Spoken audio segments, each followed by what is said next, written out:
শিল্প আমার গান অবশ্যই লিখে দে সবুজ শিল্প আপি লাউচ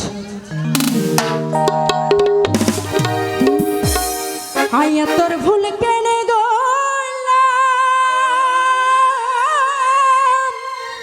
দইভাবে শুনে হাইলাম রে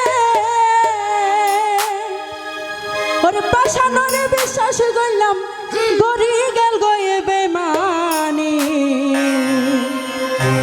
দিনে রাতে ঝরে রে হন 200 গর পানি কেউ শাক খাই এনে আচ্ছা এখন হতান হয়তো কেউ শাক না হয় তবে শাক খাই গান গাইলে সিল্লাই কান প্রবলেম কি আইয়া তোর ভুল কেনা